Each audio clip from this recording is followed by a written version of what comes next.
and welcome back to the ADHD-friendly podcast. I'm Patty Plinderman. I am the host of this podcast and the creator of the ADHD-friendly membership platform. To find out more about that offering and how it can support you and your ADHD brain, I invite you to check out ADHD-friendly.com for more information. My goal is always to support brains with ADHD and executive function challenges to tilt the playing field in favor of your brain so you're thriving. And to that end, Becca, my trusty assistant here again, we're doing episode 95 today. Woo-hoo! 95. As always, we're going to build up some energy and get our brains fired up with a celebration. Today, my celebration is tied to my topic, which is college. So I'm sharing a college celebration.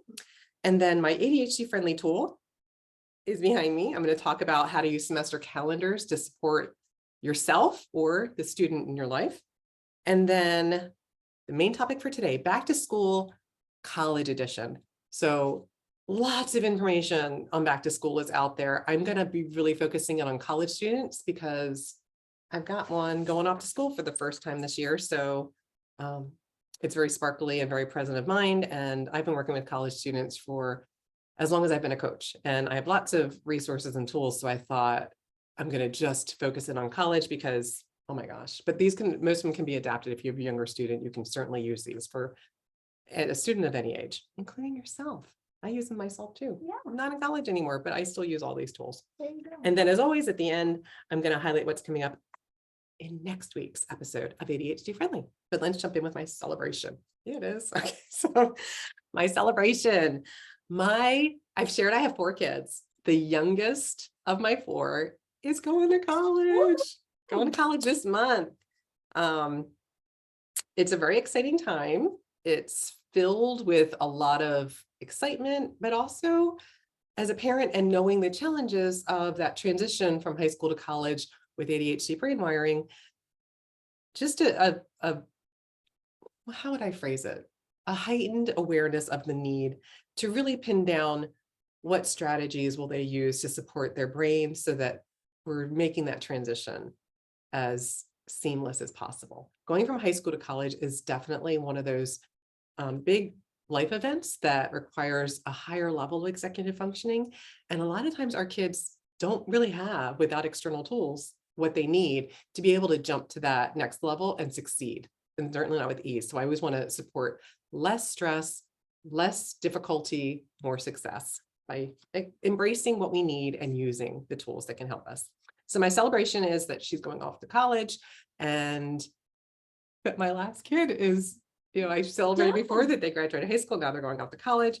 So I'm so excited to do the back to school shopping, school supplies, not clothes and stuff, just school supplies. So she knows I'm all into what executive function tools will she use. We actually measured a part of her wall to make sure it's going to fit the calendar. Oh, and there was a little apprehension at first, which I have to say I get, and this is where I have a hard time taking off my parent hat and staying in that neutral place because I know how much it's needed, and as I know from coaching, telling them what to do doesn't work. You're gonna resist. But I just kind of shared some different semester calendar formats. I invite you to check out my website, ADHD-friendly.com. There's a few of them on there and measured, and I think I've got them. Their interest peaked enough because I talked about new dry erase markers and many colors and wet erase, dry erase, and that kind of created some interest and some sparkle. Possibility. And I am definitely geeky enough that I will totally fill it out with them because that's something that I get enormous joy out of doing. So I'm looking forward to that. So that brings me to my ADHD friendly tool for this episode, and it is the semester calendar. So if you're listening to this podcast, I invite you to check out my YouTube channel, ADHD Friendly Podcast, where you can see the examples of the tools I'm going to be sharing in this episode. So if you check out the calendar behind me, this is a really simple, it's just a laminated dry erase calendar. So this is pretty much the most economical version that you'll find. Becca, we're gonna have to do a pop-up with the price because I did not write the price down. So I will do that. We'll add that when you're watching this, you'll be able to see it. But this is available on ADHDfriendly.com as well. As an Amazon associate, I do benefit financially, minimally, but I do want to disclose that because I never want there to be any kind of icky feeling of not being very transparent about any way that I might benefit from your engagement with my offerings. So I went ahead and wrote in September, October, November, December. What I love about a semester calendar, it lets you see the entire semester at a glance. So if you think about, if you're in your device and you're looking at your calendar, you can only see a day or a week at a time. If you look at a month, it gets really, really cluttered, and you certainly would struggle to look at the semester and really see anything in there with any detail. So I would say this complements, you're still going to use whatever other calendar you're using, whether it's digital or physical, but this is my favorite to see the whole semester at a glance. And I use color to help highlight what the most important things are. So we're not writing down every single assignment on here, way too cluttered. This is for the big hallmark events. So I have Labor Day up here and the 4th of September, and the 5th for this student is the first day of classes. And then I have the last day that you can add or drop a class. A lot of my students do end up needing to drop something that isn't working for them. And the date is sometimes shockingly fast. Sometimes it's like literally like after one class, the deadline is like, let's say classes start on Wednesday, the deadline's on Friday, which I always think is just not very ADHD friendly, but be aware of when those deadlines are. And then I like to put them on the calendar so that we can see it and we can remember, like, how's that class going? Is there something that you might want to drop or add? And sometimes I'll have students that will register for more classes than they intend to take, and they go to all of the first, and then they'll drop it when they realize, I actually don't want to take that one. That one's not working for me. And then in green, I have all of the breaks. I find this to be really, really, really important for our students, because they get to school and it just feels like, especially if they're moving away from home for the first time, it can be really, a big transition, and they can get homesick. So being able to see when a break is coming up, when they are able to come back home, really can help, or when they're just going to have a break where they can catch their breath, because it's just kind of all immersive when you're in college. So I want to highlight there so I can see, oh, okay, I just have to get through 4 weeks and then I've got a break. And then I also like to include the last day that you can withdraw from a class. So if you are starting off strong, but then you start falling off and it's just not working for you, to know when can you withdraw before it actually is going to be reflected on your record, or you can't withdraw anymore and you're just going to get whatever grade you get. I also like to break down, when does registration for the next semester open? This typically, we're all into the semester and we'll forget, I even need to register. And this is really important for our students with ADHD, because the sooner you register, the better selection you're going to have of different times the class is offered, as well as looking and seeing, if you check out like Rate My Professor, you can see what are the characteristics of different professors. So you're more likely to get one that's better for the way you learn. And the earlier you register, just the more choice you have. So I don't want them to ever forget when registration opens for the following semester. And then the other thing I always highlight for parents is, if you know when the breaks are, what I love about doing this is it creates urgency for me, where I'm already thinking, I need to book the flights. Come home. Yeah, so that they can get home and it's not going to cost more than it needs to cost. So I know when their break starts, so I can go ahead and just book the tickets instead of worrying about, I'll do that when I get, it's like, it's so far from today, I can't even think about that. The semester calendar really lets you see everything at a glance for the entire semester. So you're planning for it in a much broader sense, instead of waiting until it's kind of right up in front of you. And then of course, the last day of classes is always on here, as well as finals. Want to know when those finals exams are. And then the other thing I want to highlight is when they get their syllabi, I'll go into that more in a minute with our strategies. But one of the things I might do is, for very large projects, I put little Post-its here. So let's say their first essay, the final draft, is due on September 29th. But then they have to do a first draft, and that's due here, and they have to do an outline, and that's due here. It lets them see what's coming up before it's right in front of them, because what my students, from my experience, typically do is, that's not due till next week, and that feels like forever. So long. But if they can see it and they're like, oh, I'm rushing this fraternity this weekend, and that's going to take my entire weekend, it creates urgency to start it sooner. So I like any tool that stretches the time horizon and lets us get it into a concrete form to use it more easily. So that's one of my absolute favorite tools. It's the ADHD-friendly tool for this week. And I use this semester calendar format to plan my podcast topics. I use it to plan out big projects that I'm doing for my work. Becca knows, like, I'm always like, I have multiples of dry erase semester calendars, because it just helps me to see what's coming up, and I can focus especially on, what I need to do. And I like to use the Post-it so I can move them around as I need to, when it's not something like, set in stone. Like the Thanksgiving break isn't going to change. So I write that in wet erase. That's my other tip. I love wet erase because it's not going to go away. And the other ones will go, well, my fingers are really dry, but it will go away if you just rub it off with a cloth. The other ones you have to have a wet cloth to wipe it off. So it's nice to kind of erase things easily that do change, but it's not going to erase the things that are absolutely set in stone in terms of your schedule. All right, on to the topics. So that leads us to back to school college edition. All right. So as we've talked about, college is a really exciting time. It's something that often if it's you've been working towards it for a long time, you've been checking a lot of boxes to get to the point where you're done applying, you've taken your SAT, ACT, did all of the things you had to do to get accepted and then to register for classes. And now here you are getting ready to go off to college for the first time. So it's very exciting. And if you're a parent or a grandparent or a loved one of somebody that's going off to school, I just want to also highlight for everybody, it's also a time with some unique executive function challenges. So whether you have a diagnosis of ADHD or you just have some challenges around planning and prioritizing, organizing, and time management, these are things that are going to be really taxed even more in college than they were in high school. So if they were already areas that you struggled in, typically that's going to be ramped up and be even more difficult in college. So we want to really identify what are the areas that you're going to need some more support in. So some common areas that are challenging when we do make that jump to college are overall academics. The demands are much more. Organizing the things that need to be organized. And I mean, even like your dorm room, just keeping things in order. So when you go out to go to your class, you have everything you need with you so that you're ready to take in whatever's being shared in that class. Time management, getting the class on time, managing your time in between classes, making sure you're stopping and eating. I can't tell you how many times it comes up. My students will like plan things and there's no open window of time. They'd be, oh, I can do it from here to here. I'm like, okay, so tell me, when are you going to eat? What's your plan for, making sure that you have dinner?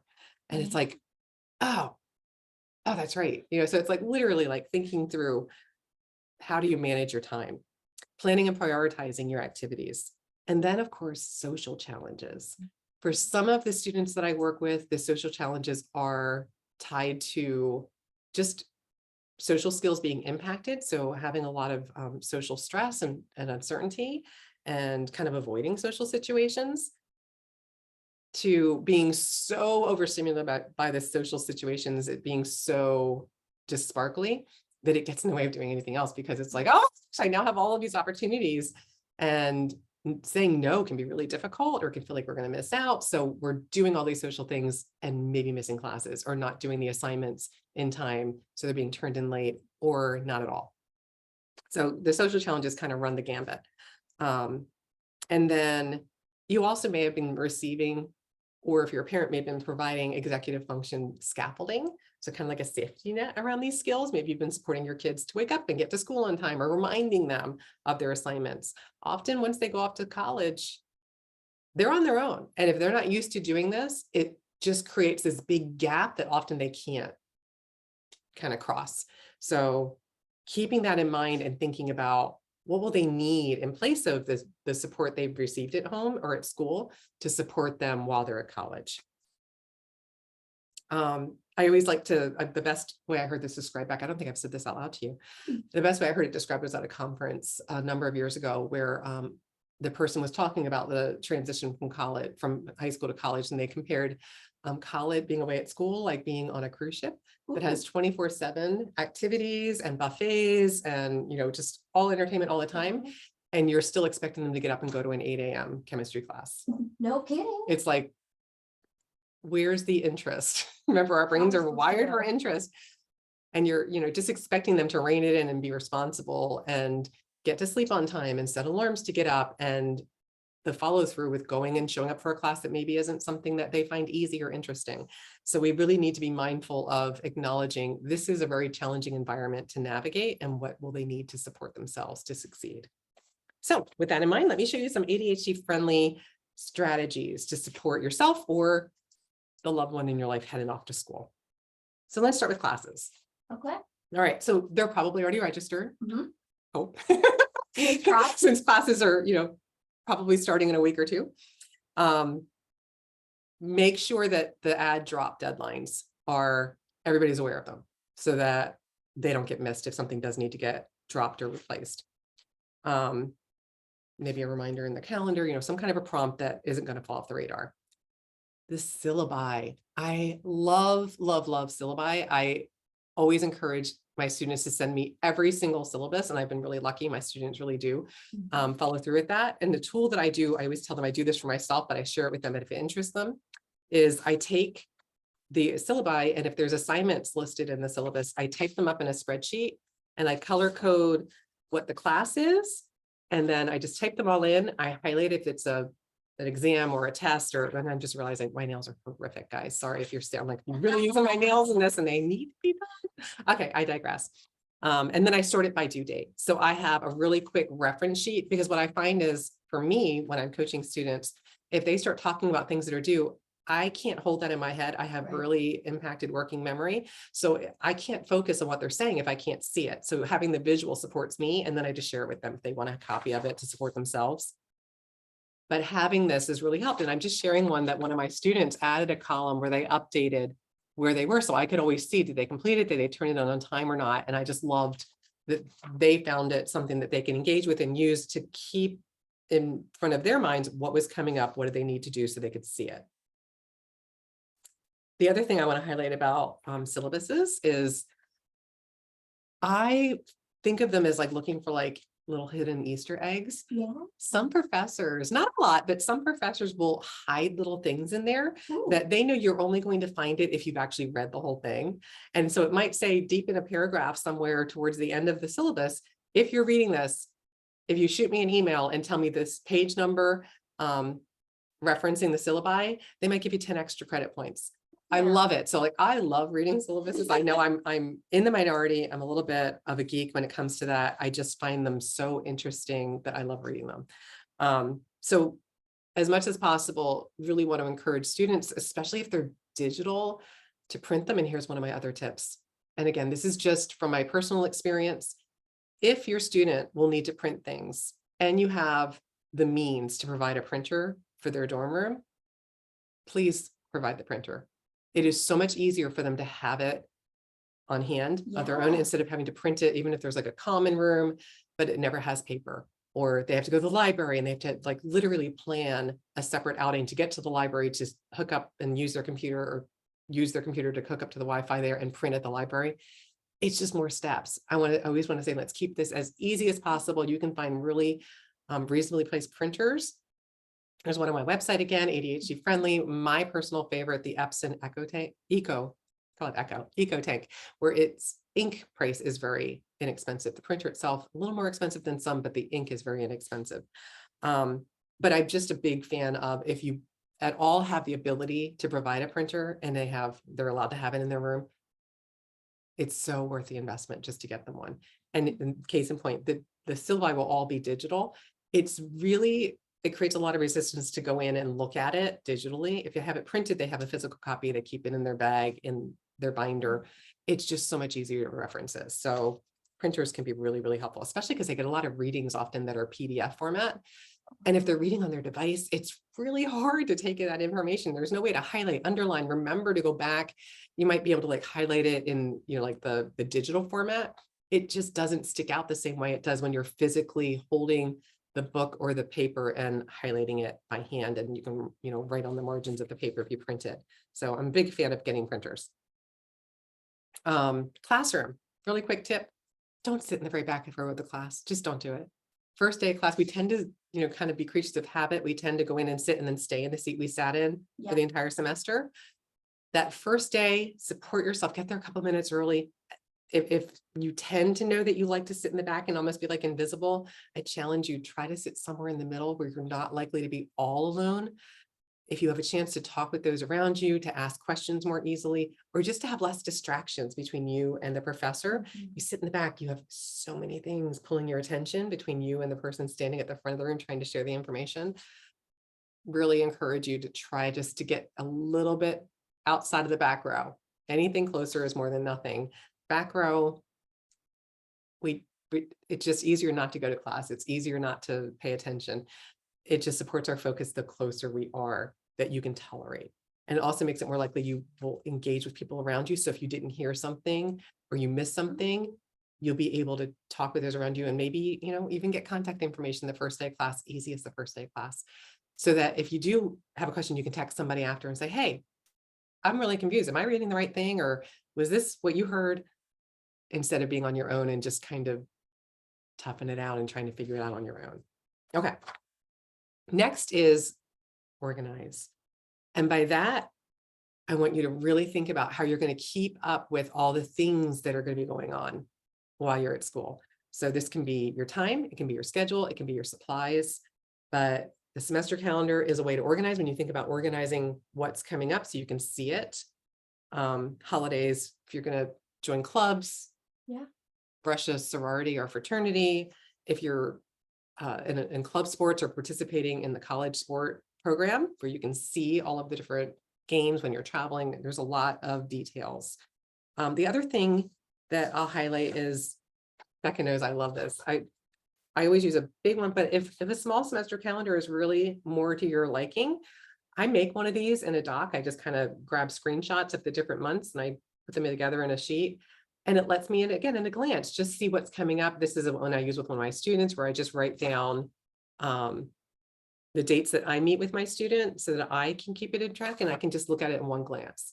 So I do this for my students, but it's an option if the large dry erase one isn't going to work for you and I just need to see, and you can put this right like up on a bulletin board in front of your desk or in your binder so you can see it and you can see all those dates that you would have on the big one.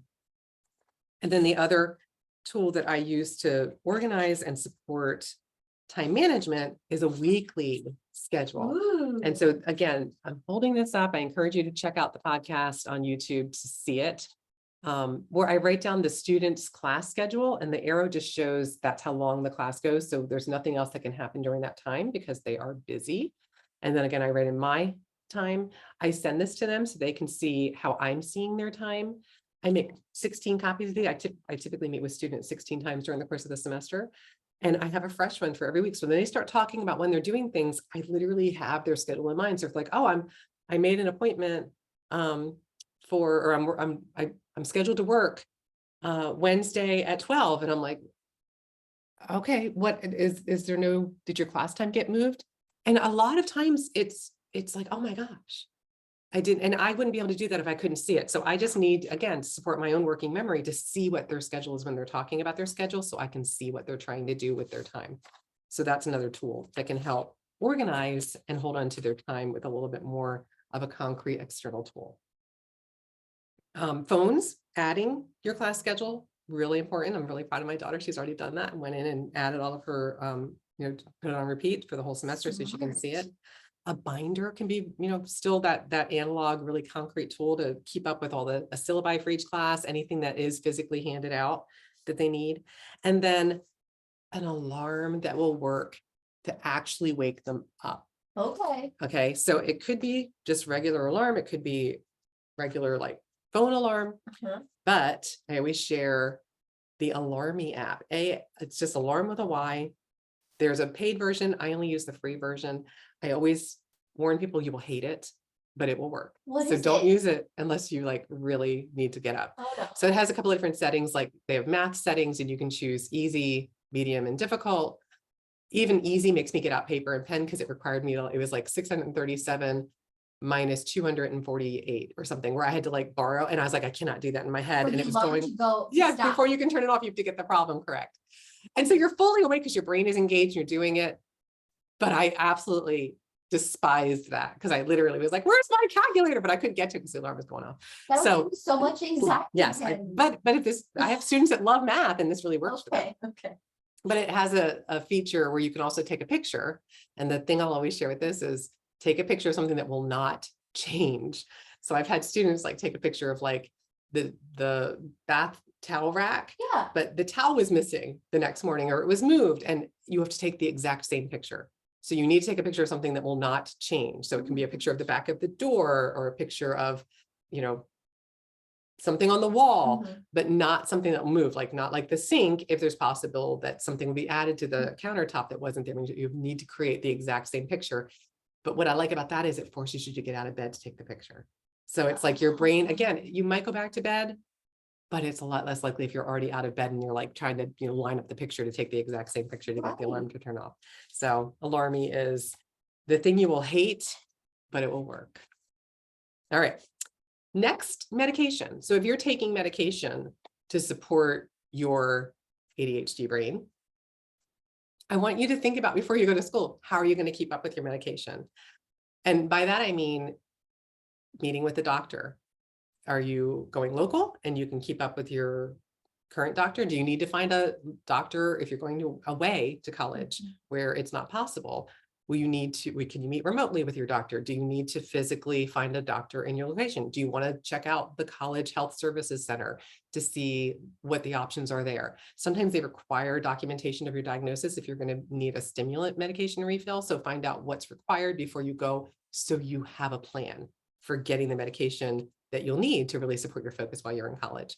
And then the other thing is, what prompts will you need to remember, especially if a parent, if you've been supporting your kid, or if you're this college student, your parents have been supporting you to remember, they're not going to be there. So how will you remember to take your medication? What prompts? And to refill it before you run out. I'm going to do this in a future episode talking about the medication shortage right now and the difficulty with getting medications refilled, even if you're requesting it on time. Often you might end up without it for a few days because they don't have it to refill it. So keeping up with it is even more important than it normally is. And then I always want to highlight, where are you going to store your medication, especially if it's a stimulant? It is a stimulant controlled substance. You do not want to leave it laying around. It's not easy to get replaced if it's taken because it's a controlled substance. Sure. So I want to encourage thinking about, does your dorm room have a drawer that locks or a closet that locks that you can keep it in? There are medication safes. So I'm just going to hold these up that I've had students use over the years. So this is an example of a medication safe. They have them with key locks. They have them with regular like combination locks. This one, $49.95 on Amazon. I have not used it. I'm just sharing some different examples of ones that students have told me they have used. This one is more like a door, like a small little cabinet, safe to lock medication in. So, but I do want you thinking about where you're going to keep it so that you're making sure that it's not going to get lost or taken. It's going to be where you need it and you can get to it. All right. Moving on, now studying.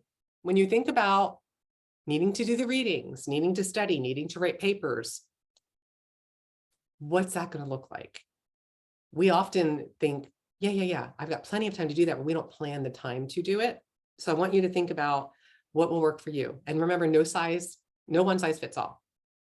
And I want to remind parents of this because often we'll tell our students what we did and just know that's going to work for you too. So go do this. If it's not going to work for them, we need to think about what will. So I have a couple of questions for you to explore when you think about what will work for you to try when you get to college, and then just notice what is working, what isn't, and you can adjust. What's the best time for you to study? So I don't want you planning a study block in the morning if you just really have a hard time getting engaged with your brain in the morning. And the next thing I want you to think about is where is it easiest for you to focus? I have students do everything from studying on their bed, studying at their desk, only in the library, only in coffee shops, with other people. Think about what you need to get easily engaged with your brain. More times than not, it is not in your dorm room. Even though that might be like our go-to, it's where we're sleeping, it's where everything is. We'll kind of resist working in the same environment. I'm not saying it won't work, but if you are really struggling to get started, you keep thinking about it and not doing it, I really want to encourage you, put yourself in the place that it's easiest to get it done. It will save a lot of time and effort just to be in that environment if it supports you to start. And then think about how you learn best. So this is going to kind of go back to what I said about a printer. If you're reading things online because that's the way that it was shared with you, maybe the professor's site has, read these 3 PDFs and you're just kind of opening them and reading them online. If that is just too dimensional and just really fatiguing and you're finding yourself just like, okay, I'm going to call that read. Maybe explore printing it so that you can physically see it. You can flag it and be like, I'm only going to read to this part today. Make it concrete and visual if that will help you. Maybe it's listening to it as well as listening to it. A lot of textbooks you can listen to as well as read them. So maybe you want to listen to it while you're following along. It's because you're engaging 2 modalities instead of just expecting yourself to read it. Or maybe it's reading notes or drawing your notes. When you get an interesting concept, you want to make sense of it, give yourself permission to do what works for you so that you're holding on to that information more easily. Make it sticky for your brain. And then think about what's going to get in your way. So you might make a plan to study. I've had lots of students over the years who are like, okay, I'm going to go to the library from this time to this time. Like, okay, what's going to make that a really solid appointment with yourself that you're going to honor? And it might be, I have students that will reserve a study room because that's like an appointment with themselves that feels stronger than just showing up at the library looking for someplace to sit down. Is your phone going to be a distraction? So maybe you get a phone safe, or maybe you put it, in do not disturb and put it inside your backpack while you're studying. I've had students that just put it out of reach. So they're sitting at the desk, they put it at a table away from them so that it would create, energy, the effort to get up and go look at it. So they just leave it there until they take a break, and then they'll go pick it up and look at it. Social. I've had lots of students that, somebody will come knock on their door and it's like, hey, we're headed down to grab something to eat. You want to come with? And they just sat down to start studying. And it's like, oh, yeah, I do want to go with you. I get that. But if you know that that's going to create a difficulty with you following through with your plan, maybe you put a little note on the outside of your door that just says, do not disturb, until, and put a time. And then put like 6 o'clock, and then your friends know they can knock at 6 and ask if you want to go with them. Is hunger going to get in the way? If you don't remember to eat, which is really a challenge for a lot of us, we get totally engaged and distracted, and we just don't want to take the time, or we don't think about taking the time to eat. But maybe when you sit down to study, you realize there's just nothing in your brain fuel-wise to help it to study and focus. So is hunger going to be a challenge? So maybe you make a plan that includes eating first and then going to study. Personally, I'm going to share what worked for me. Again, not as an expectation you do it, but just something to think about. I found over time, just trial and error, I did best if I scheduled classes with a block of time, 2 or 3 hours in between.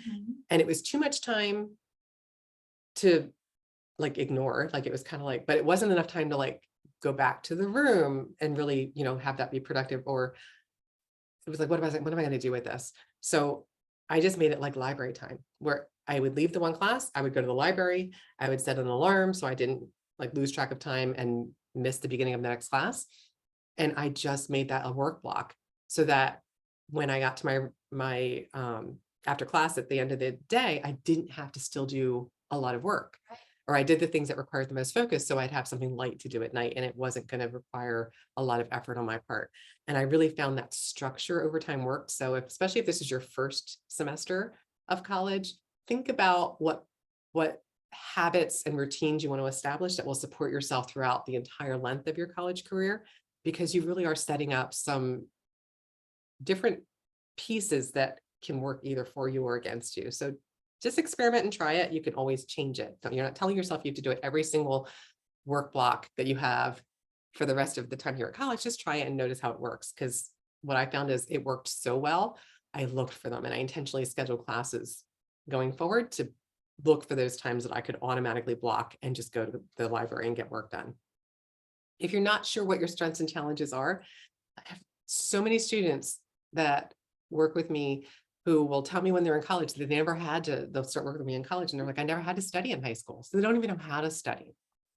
They don't even know how they, would need to take the information to learn it to be able to do well in an exam. So if you're not sure what your challenges and strengths are, there's a time management inventory that asks a lot of helpful questions. We're going to have a PDF of it, Becca, that will be in the show notes. But it's also available at the UNC Chapel Hill Learning Center. If you go to their website, there's a time management inventory, but we're going to have a link to it in the show notes for the PDF.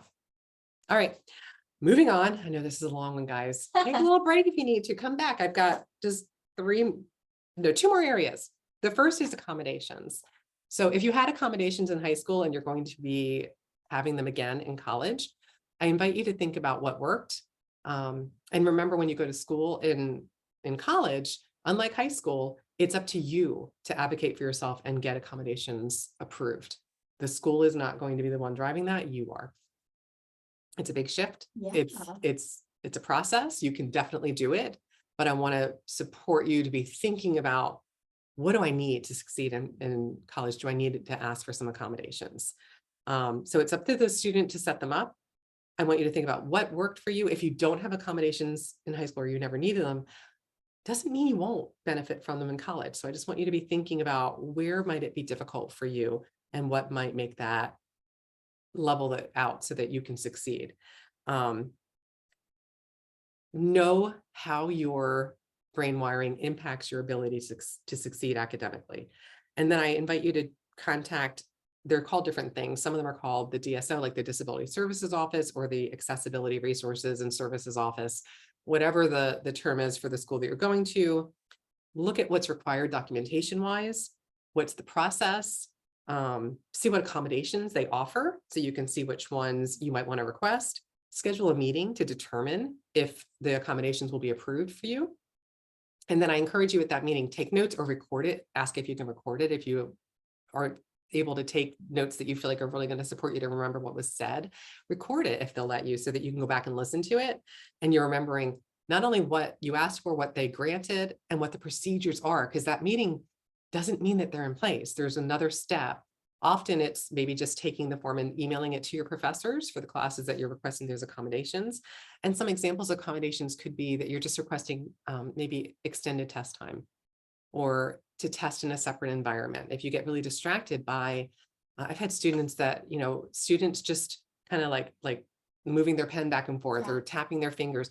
It's so distracting. They literally cannot answer questions on the test because they can't focus on reading it. Yep, it's just completely distracting. So they need a separate environment to test it.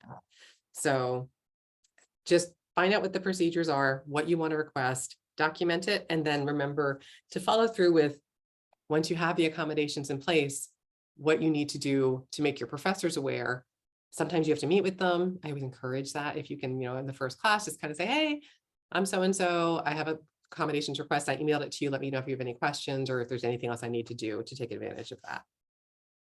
And then last is to prioritize your self-care. So again, especially if you're going off to live away from home, this is going to impact your routines in every way. So I always want to highlight the foundation: sleep, exercise, and what you're eating, what fuel you're putting in your body. So what will you do to support your sleep so you're getting enough of it? What will you do to make sure that you're eating healthy, nutritious foods and enough of it? And what exercise routine are you going to want to either keep up with or establish for yourself to make sure that you're firing up your brain with that activity so that you're supporting your brain as much as you can with exercise. I also want to highlight schedule downtime. You're going to be socializing, you're going to be going to classes, you're going to be keeping up with assignments. There's a lot going on. Schedule time for either yourself to be alone, to do a hobby, join a club or activity, to socialize, get what you need to balance out what you're doing so that it's not all just about, I got to go to this class, I got to write this paper, I got to study for this exam. That social connection is really important. And I encourage you, find a club or an activity that you're interested in, because then you're automatically connected to people that like the same thing that you do. So it makes it easier to have that connection. And then, as I can't even emphasize enough the importance of this, advocate for yourself. This is the first time potentially that you are going to be the one having to ask for what you need when you need something. So ask for help early and often when you need it. Remember, the professors are there to help you. They have office hours because they expect you to come and ask for what you need. So it's literally, you're not bothering them. You're helping yourself and them to take advantage of the times that they're offering for you to get help. Look out for the tutoring center, the writing center. Get the help that you need. That's what they're there for. They offer these services to support you. And it's not something, I always say, I have a lot of students that feel uncomfortable. We just want to be quote unquote normal. We don't want to need any extra help. We need what we need. So let's take advantage of the resources are there to support us. So check out what they are. I always encourage my students to just go look at them at the beginning of the semester before you need them, because it's much easier to go and ask for help when you've already been there and you know where it is on campus and you've walked in and you've seen what it looks like, or if there's like a help desk, if there's an online calendar, you can just go and schedule an appointment. It's so much easier to do that if you already have some connection to it, and it's easier to do it if you've already done it before you need the help. Once you need help, it creates pressure and it just gets harder sometimes to ask for it. And then there's a lot of colleges and universities have academic coaches that are available. So check out and see what resources are available. And as an ADHD coach, I don't want to be remiss and not recommend ADHD coaching if that's something that can support you. There's lots of ADHD coaches that specialize in working with students of different ages. So just see if there's a need for ADHD specific coaching. So a coach that has training around coaching students that have ADHD, and if they work with college students. And that's it. Remember, it's an exciting and challenging time, a lot of new things, a lot of difficulties that can come just because you're out of your established routines and habits. Build your ADHD toolbox with what you need to succeed, advocate for yourself, and have fun. It's a great time. Congratulations on making it to college. All right, recap. Woo! Way back at the beginning of this episode, I shared my celebration. My youngest is going to college.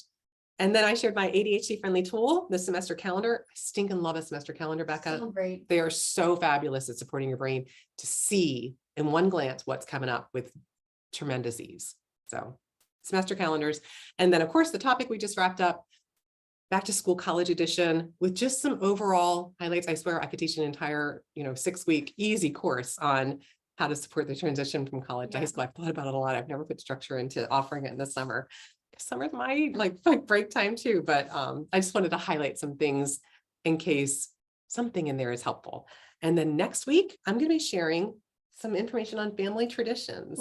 Maybe a light week, a little bit, not as tool heavy, but just if you're thinking about what family traditions you love to celebrate, how do you remember them? Or if you're looking for some new ones, I'm going to have some sparkly ideas of things that you might want to consider starting a tradition for your family.